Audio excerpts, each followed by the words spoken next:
প্রিয় শিক্ষার্থী, এসো পড়ি চ্যানেলের পক্ষ থেকে সবাইকে শুভেচ্ছা জানাই। আজকের ক্লাসটি মূলত নবম দশম ও এসএসসি পরীক্ষার্থীদের জন্য, যারা বাণিজ্য বিভাগ নিয়ে পড়ছো তাদের জন্য। নবম ও দশম শ্রেণী হিসাব বিজ্ঞান বইয়ে মোট অধ্যায় আছে 12টি।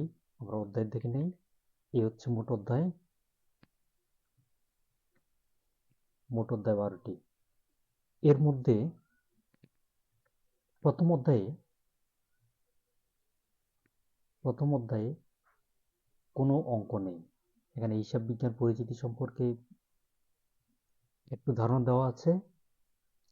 বাকি 11টি অধ্যায়ে অঙ্ক আছে। প্রশ্নপত্রে মোট প্রশ্ন থাকবে 11টি। এর মধ্য থেকে ক বিভাগ এবং খ বিভাগ দুই ভাগে বিভক্ত থাকবে। ক বিভাগে মূলত দশম অধ্যায়ের 2টি অঙ্ক দেওয়া থাকবে, যেটা আবশ্যিক।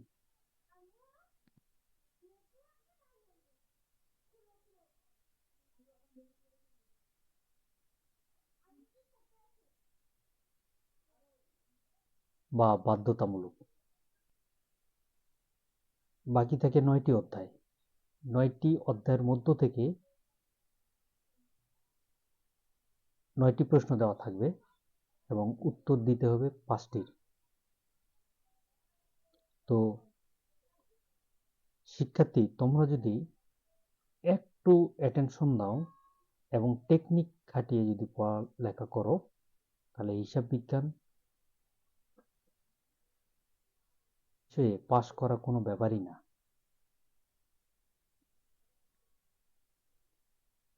তো আজকের ক্লাসে হিসাব বিজ্ঞানের বেসিক ধারণা দেওয়ার আমি চেষ্টা করব।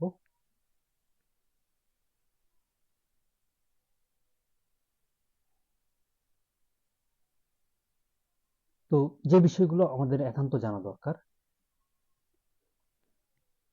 যেমন হিসাব বিজ্ঞান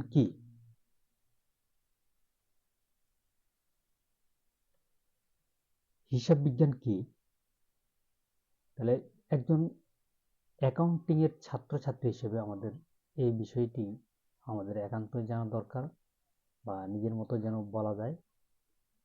যেমন এখানে আছে, যে পদ্ধতি বা কৌশল ব্যবহার করে কোনো ব্যবসায়িক প্রতিষ্ঠানের আর্থিক ফলাফল এবং আর্থিক অবস্থা জানা যায়, তাকে হিসাব বিজ্ঞান বলে।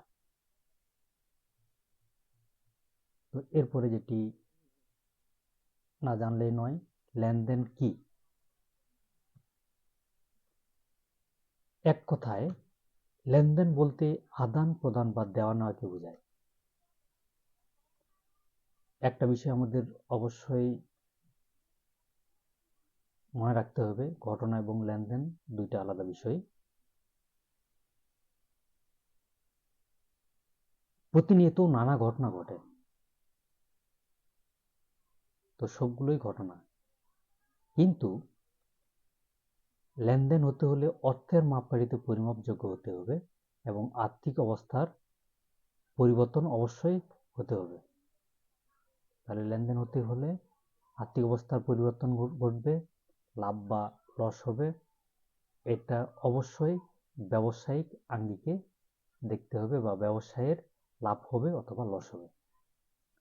মনে রাখতে হবে, শুধু ব্যবসায়ের আর্থিক অবস্থার পরিবর্তন হলে লেনদেন হবে, ব্যক্তির আর্থিক অবস্থার পরিবর্তন হলে লেনদেন নয়। তো এবার আমরা দেখব ডেবিট ও ক্রেডিট কি। ডেবিট বলতে সুবিধা গ্রহণকারীকে বোঝায়, আর ক্রেডিট বলতে সুবিধা প্রদানকারীকে বোঝায়।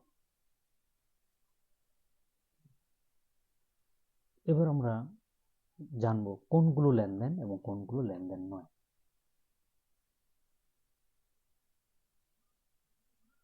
অর্থের মাপকাঠিতে পরিমাপযোগ্য হতে হবে। লেনদেন হতে হলে অর্থের মাপকাঠিতে পরিমাপযোগ্য হতে হবে। ব্যবসায়ের আর্থিক অবস্থার পরিবর্তন হবে। প্রতিটি লেনদেনের 2টি পক্ষ থাকবে, অর্থাৎ প্রতিটি লেনদেনের মিনিমাম 2টা পক্ষ থাকবে। কোনো কোনো লেনদেনের 2-এর অধিক পক্ষ থাকে, তবে সাধারণত দুইটি পক্ষ থাকতেই হবে। এক পক্ষ সুবিধা গ্রহণ করবে, অপর পক্ষ সুবিধা প্রদান করবে। লেনদেন দৃশ্যমান ও অদৃশ্যমান উভয় হতে পারে। কিছু কিছু লেনদেন আছে যেগুলো দেখা যাবে না, তো সেগুলো লেনদেন। ব্যবসায় টাকা বাড়লে বা কমলে সেগুলো লেনদেন অবশ্যই হবে।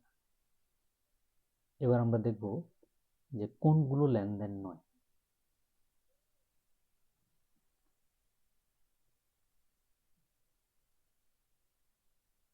ব্যক্তির আর্থিক অবস্থা পরিবর্তন ঘটলে এটি লেনদেন নয়। অর্থাৎ ব্যবসায় পরিবর্তন না ঘটে ব্যক্তির যদি বা মালিকের যদি আর্থিক অবস্থার পরিবর্তন ঘটে তাহলে এটি লেনদেন নয়। ব্যক্তির প্রয়োজনে ক্রয় বিক্রয় ঘটলে, অর্থাৎ মালিক তার নিজের প্রয়োজনে কোনো কিছু ক্রয় বা বিক্রয় করলে এটি লেনদেন নয়। মালিকের পরিবারের জন্য কোনো খরচ করলে সেটিও লেনদেন নয়। কর্মী বা ম্যানেজার নিয়োগ করা হলো কিন্তু বেতন প্রদান করা হয়নি, তাহলে আর্থিক প্রতিষ্ঠানের বা ব্যবসায়ের জন্য কর্মী নিয়োগ করা হলো বা ম্যানেজার নিয়োগ করা হলো কিন্তু বেতন প্রদান করা হয়নি বা সম্পন্ন হয়নি, এই জাতীয় ঘটনাকে লেনদেন হিসেবে হিসাবভুক্ত করা যাবে না বা লেনদেন হিসেবে ধরা যাবে না। পণ্য ক্রয়ের ফরমাইশ বা অর্ডার প্রদান করা হলো, তাহলে এই জাতীয় ঘটনাও লেনদেন নয়, কারণ এখনো টাকা পয়সার আদান প্রদান ঘটেনি। এই ছিল আজকের পর্বে। আমি ক্ষুদ্র পরিসরে বেসিক ধারণা দেওয়ার চেষ্টা করেছি। পরবর্তী ক্লাসে দ্বিতীয় অধ্যায়ের সৃজনশীল প্রশ্নের সমাধান আমরা দেখব। তো এরকম ভিডিও পেতে চ্যানেলটি সাবস্ক্রাইব করো, লাইক, শেয়ার, কমেন্ট করো। ধন্যবাদ সবাইকে।